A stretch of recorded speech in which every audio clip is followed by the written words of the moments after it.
What up, everybody?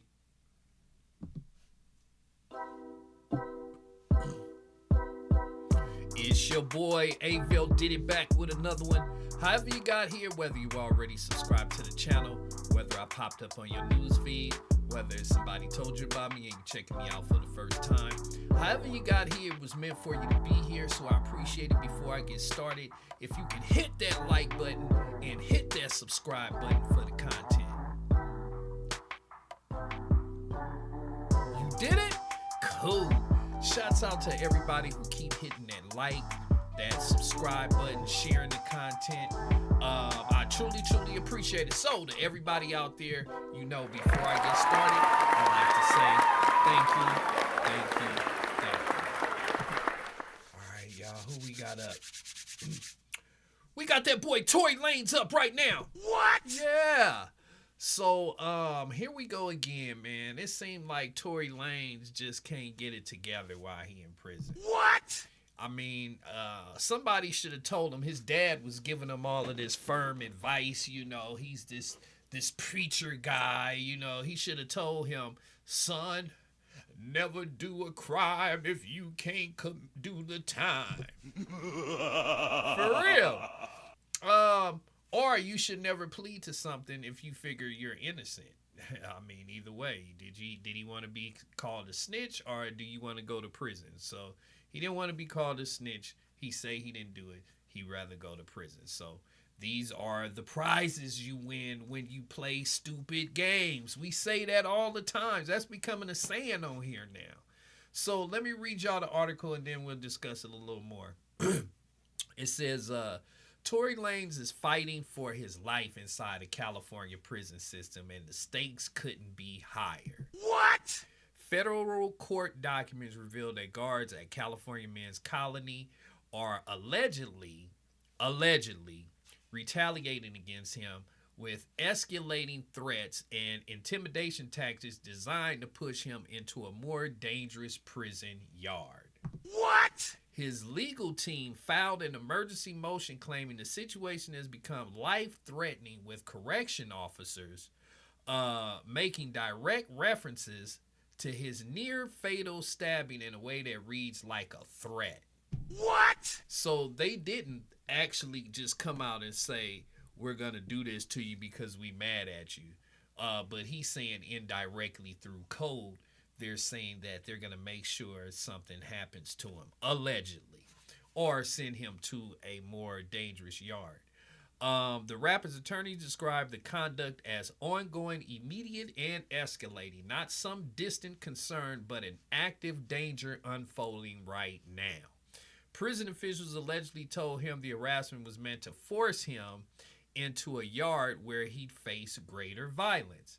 Now, that right there, that doesn't make sense to me, because if you're a high-profile case and you already been stabbed up by somebody, why would that warrant you to go to a more violent yard? That means you're going to be in PC. It says Tory Lanez is receiving, I can't pronounce this word, capricious violation write-ups for non-infraction activities which do not having a legitimate reason for correction, as these alleged violations only began after the filing of the underlying complaint. Such actions have a chilling effect on all people who are incarcerated, as it demonstrates.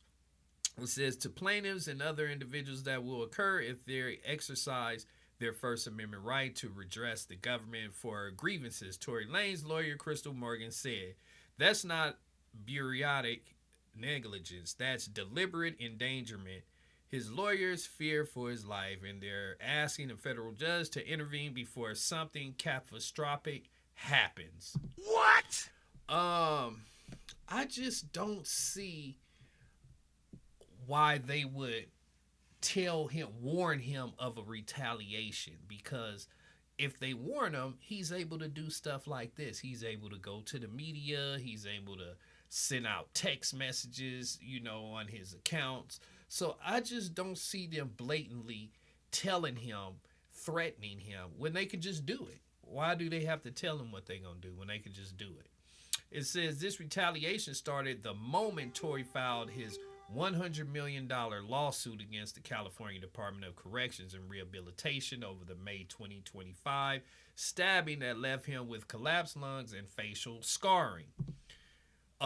He was stabbed 16 times by another inmate at Tehachapi, and now after being transferred to San Luis Obispo, he's facing what his legal team described as systematic punishment for daring to challenge the system that failed to protect him. What?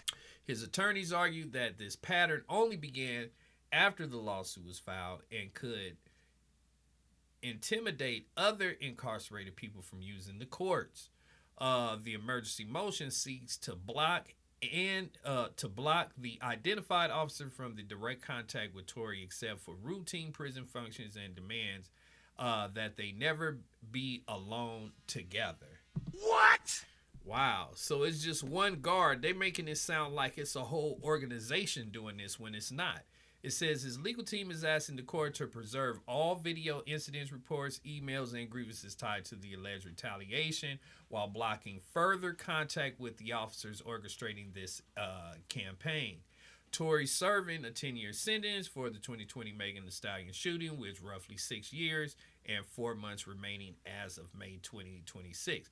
So, dang, he still got 6 more years. But this is, it's federal.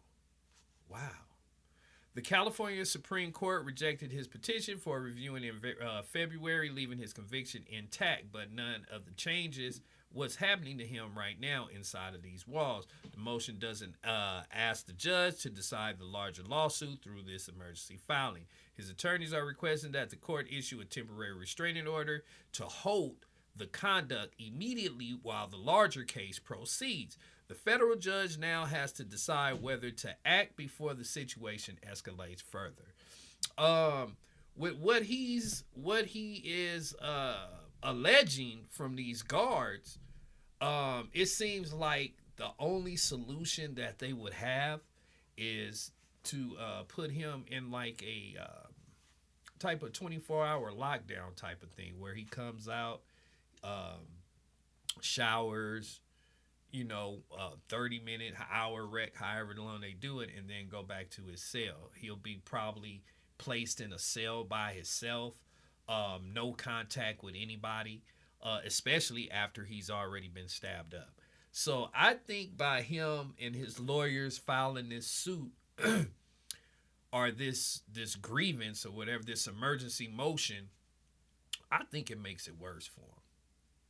Because I think this is going to isolate him to a point where he's just, some people can't handle the isolation.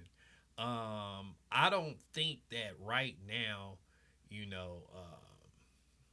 he would enjoy that.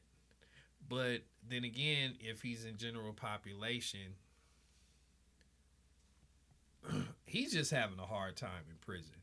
And the crazy thing is, right after he finishes sentence, whenever that is, if he ever walks outside of those prison doors, because you never know when you're coming out, he does have 6 more years to do. He's going right back to Canada. What? And he could never come back to the United States. And I think that's why he fought so hard in the beginning, where he tried to get married to the one girl who he had the baby by, who divorced him. He's never going to be able to come back to the United States again.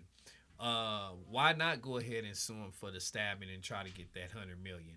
Of course, they're not going to give it to you. Of course, you'll get a payout for sure. He'll get some millions for sure, but it's not going to be $100 million. But I want to know what you guys think down below. Do you guys think that the prison guards inside of the prison is actually trying to harm Tory Lanez for making a lawsuit against them? I want to know what y'all thinking about this down below. Should we feel sorry for him as well? Should we? Let me know what y'all think.